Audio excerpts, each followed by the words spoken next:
दोस्तों, आपने कभी किसी सुनसान सड़क पर अकेले सफ़र किया है? मैं आपको एक ऐसी रात की कहानी सुनाने जा रहा हूँ जो मैं कभी नहीं भूल सकता। वो रात काफ़ी ठंडी थी और मैं अपने बाइक से एक दूर के गांव की तरफ जा रहा था। शहर के बाहर निकलते ही सड़कों पर सन्नाटा छा गया। चारों तरफ सिर्फ अंधेरा और ठंडी हवा का सन्नाटा था। सड़क पर एक ही स्ट्रीट लाइट जो बार बार टिमटिमा रही थी। जैसे ही मैं उस लाइट के पास पहुंचा, अचानक मेरी बाइक रुक गई। कोई भी वजह नज़र नहीं आ रही थी। इंजन ठीक था, फिर भी बाइक एकदम से बंद हो गई। मैंने बाइक से उतरकर उसे चेक किया। सब कुछ ठीक था, लेकिन बाइक स्टार्ट नहीं हो रही थी। तभी एक अजीब सी ठंडी हवा का झोंका आया और मैं महसूस कर रहा था कि कुछ गलत है।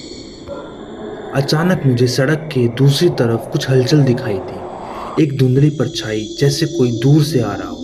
वहां पर कोई नहीं था, कि कोई इंसान नहीं, सिर्फ वो परछाई।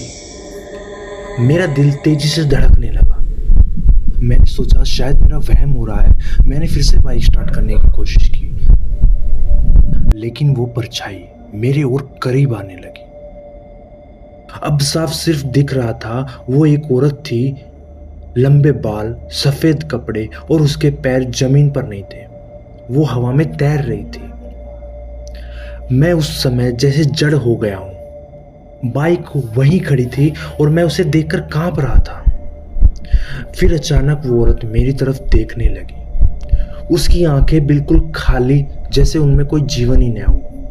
फिर अचानक वो औरत मेरी तरफ देखने लगी। उसकी आंखें बिल्कुल खाली, जैसे उनमें कोई जीवन ही न हो। मैंने सुना था कि इस सड़क पर कोई हादसा हुआ था कई साल पहले। शायद वही आत्मा यहाँ भटक रही थी। तभी बिना किसी वजह के मेरी बाइक अचानक स्टार्ट हो गई। मैंने बिना कुछ सोचे बाइक को तेजी से भगाया और उस सड़क से निकल गया। तब मेरी जान में जान आई। तब मैंने पीछे मुड़कर देखा, वो परछाई गायब हो चुकी थी, जैसे वहां कुछ था ही नहीं। उसके बाद मैं कभी उस रास्ते पर नहीं गया। अब भी जब मैं उस रात को याद करता हूँ तो मेरी रूह कांप जाती है। कभी कभी जो चीज़ें हम देख नहीं सकते, वो सचमुच हमारे आसपास होती हैं।